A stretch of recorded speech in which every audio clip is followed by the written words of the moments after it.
नमस्कार बच्चों। आज मैं सुभाषा तिवारी ऑनलाइन क्लास में आप सभी का स्वागत करती हूँ। बच्चों, आज हम अन्याय के खिलाफ लड़ाई नामक पाठ का पठन करेंगे। बच्चों, सबसे पहले यह जान लें कि अन्याय के खिलाफ लड़ाई नामक पाठ जो शीर्षक है यह एक जीवनी है। पाठ 6 हम लोग आश्रम के अतिथि संस्मरण पढ़े थे और यह जीवनी है। तो बच्चों, सबसे पहले आप यह जान लीजिए कि जीवनी क्या है।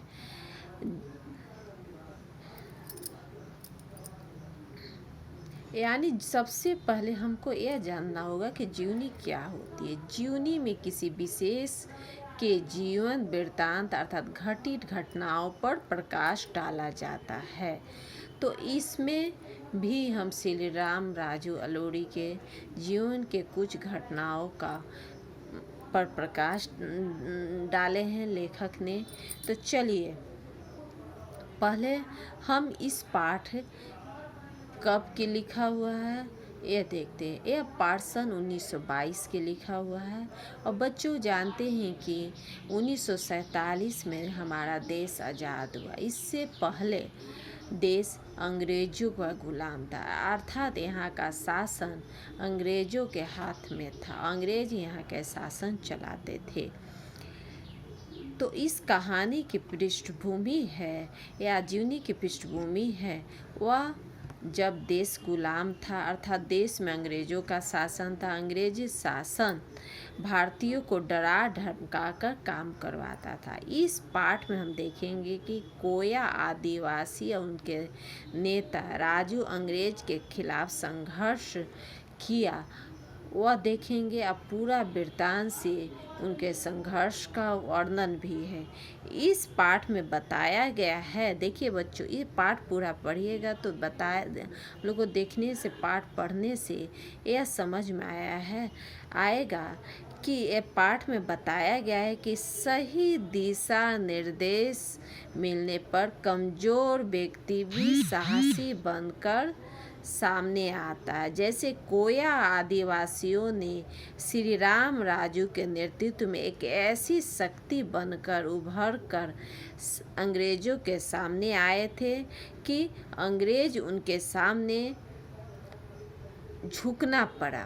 यानी एक शक्तिशाली वो कोया आदिवासी अंग्रेज के सामने उभर कर आए थे। किसके नेतृत्व में आए थे? श्री राम राजू का। तो चलिए बच्चों, सबसे पहले हम इस पाठ का पठन कार्य करेंगे। अंग्रेज सन 1922 की है।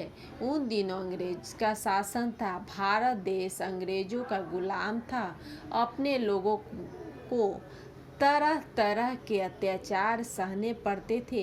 अंग्रेज शासन ने अपने स्वार्थ पूरे करने के लिए भारत के लोगों को बहुत डरा धमका कर रखा था, पर उनकी धमकियों के खिलाफ लड़ने की हिम्मत रखने वाले भी लोग थे। ऐसे ही लोग थे आंध्र के कोया आदिवासी और उनके नेता का नाम था श्री राम राजू। अर्थात यह घटना सन 1922 के आंध्र के कोया आदिवासियों का संघर्ष का वर्णन है। अंग्रेजों का शासन था, वह भारतीयों पर तरह तरह के अत्याचार करते थे। इस अत्याचार करने वाले के विरोध करने वाले कोया आदिवासी थे और उनके नेता थे श्री राम राजू। चलिए बच्चों, आगे के पाठ का हम लोग वाचन करते हैं। अनुच्छेद का। आंध्र के घने जंगलों के बीच रहने वाले कोया आदिवासियों को सीधी सादी खेती के माध्यम से अपनी रोजी रोटी जुटाया करते थे। पर जब से अंग्रेज ने रोजी रोटी का मतलब होता है बच्चों अपना जीवन यापन या जीविका, जिससे वो पेट भरते थे, पहनते थे, खाते थे। अंग्रेजों ने उनके बीच आकर अपना हक बनाया। उनका जीवन मुश्किल हो गया। अंग्रेजों की योजना थी कि घने जंगलों पहाड़ों को चीरती हुई एक सड़क बिछाई जाए, पर सड़क का निर्माण कार्य के लिए मजदूर कहाँ से आएंगे? यह सवाल जब तहसीलदार महोदय के सामने आया तो उनकी निगाह कोया आदिवासियों पर पड़ी। तहसीलदार का नाम था वेस्टियन। वेस्टियन को शासन द्वारा सड़क बनवाने का काम सौंपा गया था। आदिवासियों की क्या आजीविका थी? आदिवासियों की आजीविका का साधन खेती थी। आदिवासियों की आजीविका का साधन खेती थी। अंग्रेजों की योजना थी, इस अनुच्छेद में जैसे बताया गया है, जंगल में सड़क बनाने की थी। इसके लिए तहसीलदार बेस्टियन को आदेश दिया गया और के सड़क बनवाए। तहसीलदार बेस्टियन ने आदेश दिया किसको? आदिवासियों को कि बिना वेतन लिए सड़क के काम में लग जाए। अब बेचारे आदिवासी क्या करते? बिना विरोध किए अपमानित न क्रोधित होकर काम पर लग गए। अब देखिए, चलिए आगे के अनुच्छेद को हम लोग पढ़ते हैं।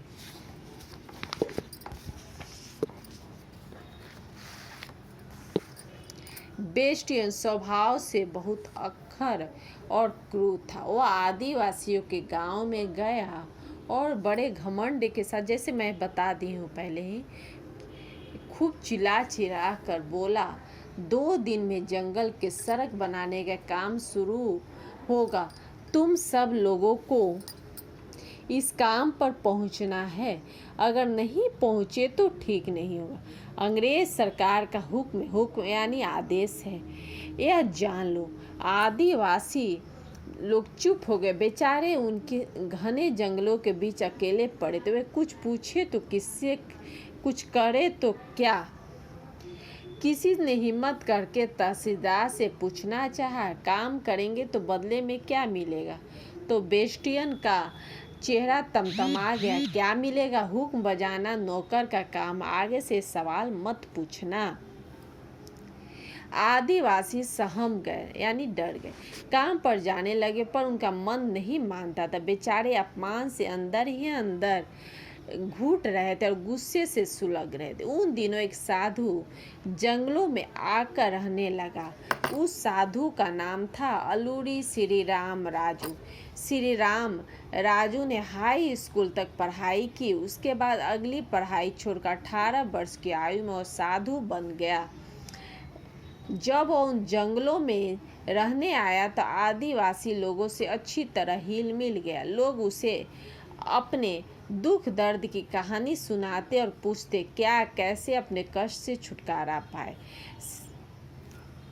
बच्चों, यहाँ पर हम देख रहे हैं कि उन दिनों क्या हुआ। एक साधु जब कोया और आदिवासी काम में लग गए, अंग्रेजों के आदेश के पालन करके सड़क बनाने के काम में लग गए, उन्हीं दिनों हम क्या देखते हैं कि एक साधु अलूरी जंगल में आकर रहने लगा।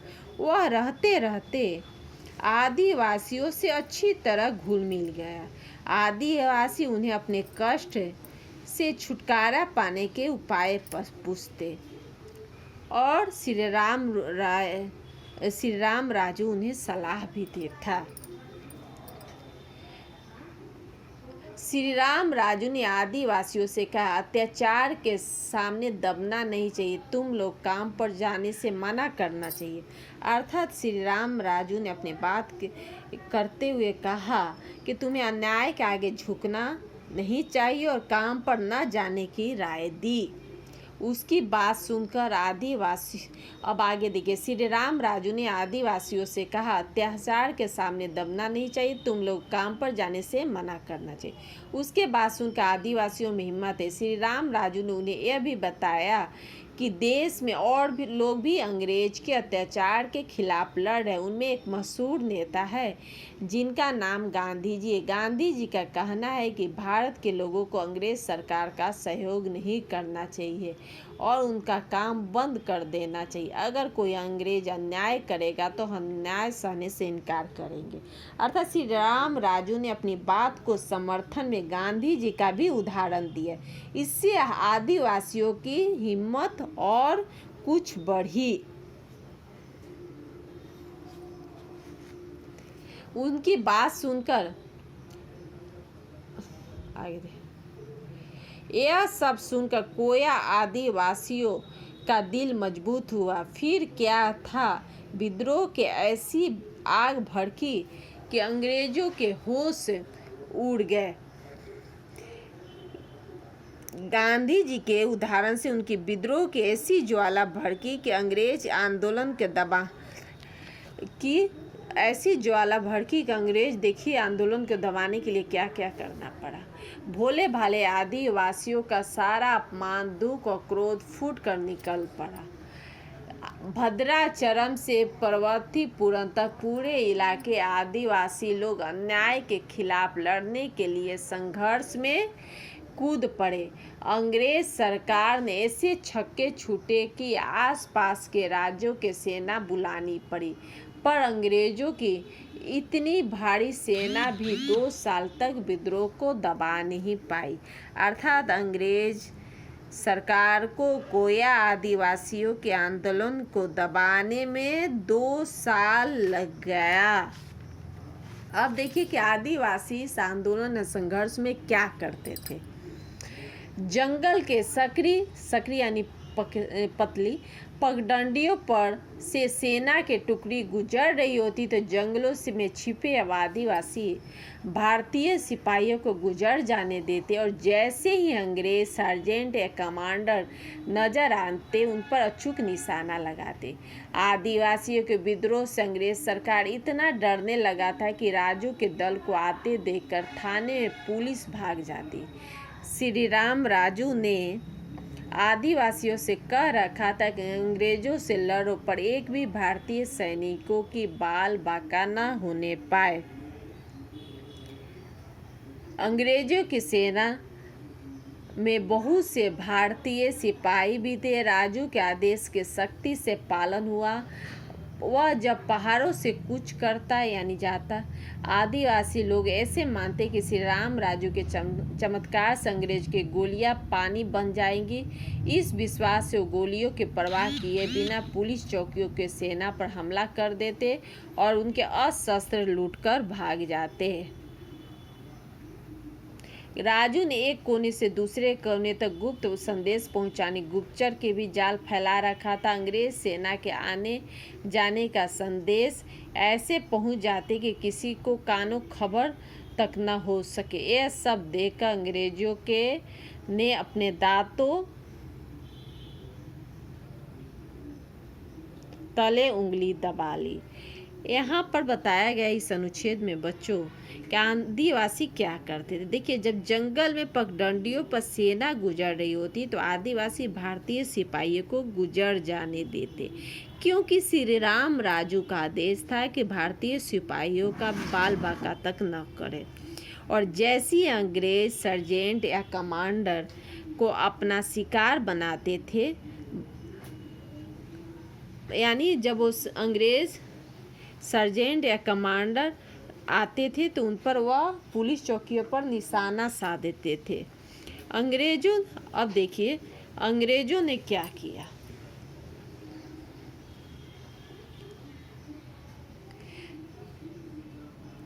जंगलों और पहाड़ों में राजू के लोग बड़ी फुर्ती से छिपके पे ऐसे इलाकों में हथियारों से लदी अंग्रेजों की भारी भरकम सेना अपने आप को कमज़ोर महसूस करने लगती। राजू को लोगों के गांव का सहारा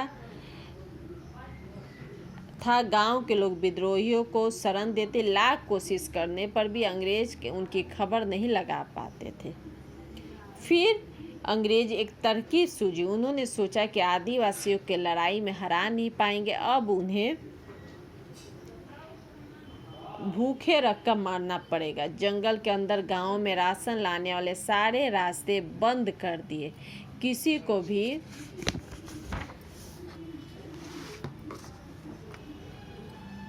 सामान एक जगह से दूसरी जगह पहुंचाना मुश्किल हो गया। लोगों के बंदूकों कारतूस खत्म हो गए। इसके कारण अंग्रेजों ने सिपाही के गांव में घुसकर लोगों को मारने पीटने लगे। यहाँ तक कि उगी हुई फसल को भी जलाया जाने लगा। अंग्रेजों ने आदिवासियों को दबाने के लिए जंगल के अंदर गांव में राशन लाने वाले सभी रास्ते बंद कर दिए। इसके कारण क्या हुआ, भोजन और कारतूस के अभाव में आदिवासी हिम्मत हारने लगे। अब देखिए आगे, आदिवासियों की हिम्मत जवाब देने लगी,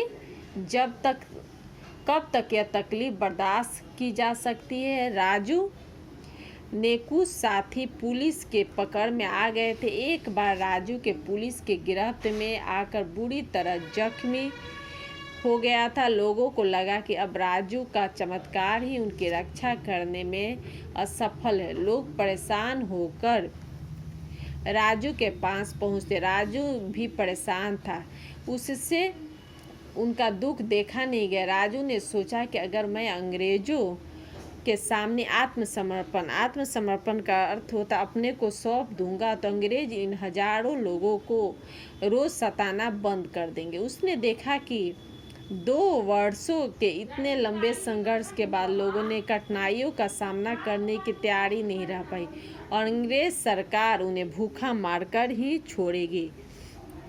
अंत में राजू ने सोचा कि हम आत्मसमर्पण करने से हो सकता है कि अंग्रेज आदिवासियों को सताना बंद कर देंगे। यह सोचकर उन्होंने आत्मसमर्पण करने के लिए राजू चले गए। अब आगे देखिए। यह सोचकर श्री राम राजू अपने आप को अंग्रेजों के हवाले सौंपने चला गया। सेना के मेजर गुरडाल मंपा गांव में डेरा डाले हुए थे। राजू ने गिरफ्तार करके उसके सामने पेश किया गया। गिरफ्तारी की खबर सुनकर आसपास के गांव के लोग करोड़ों की संख्या में वहां इकट्ठा होने लगे।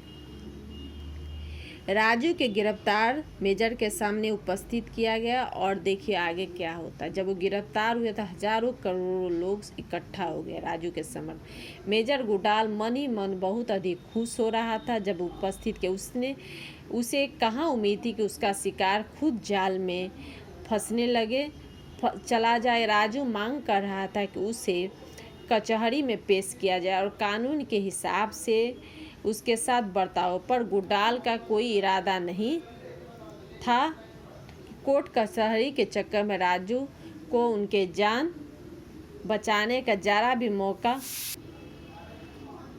मौका मिले, बस उनके इशारे पर कुंचू मेनन नामक एक सिपाही ने राजू पर गोली चलाई और उसका काम तमाम कर दिया। राजू कचहरी में पेश होना चाहते थे, कानून के हिसाब से बर्ताव की मांग कर रहे थे, पर अंग्रेज कोई मौका नहीं देना चाहता था। मेजर के एक इशारे से कुंचू मेनन नामक एक सिपाही ने राजू की हत्या कर दी।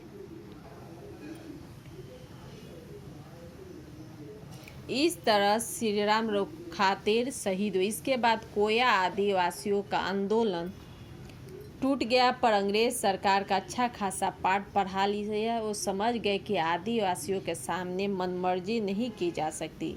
तब से कोया आदिवासियों के हितों के रक्षा के लिए विशेष कोशिश करने का फैसला हुआ।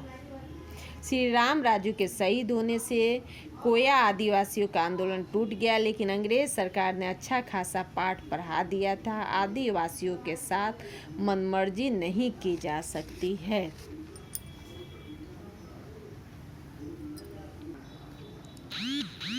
अपने देश के इतिहास में कोया आदिवासियों ने अन्याय खिलाफ लड़ाई लड़ने में मिसाल स्थापित की। बच्चों, इस पाठ से हमें क्या शिक्षा मिलती है? इस पाठ से हमें यही शिक्षा मिलती है कि किसी भी अन्याय का सहन नहीं करना चाहिए। अन्याय के विरोध हमेशा आवाज़ उठाना चाहिए, स्वाभिमानी बनना चाहिए, त्याग बलिदान कर। तो बच्चों, मैं अपने पाठ को यहीं पर विराम देती हूँ। धन्यवाद।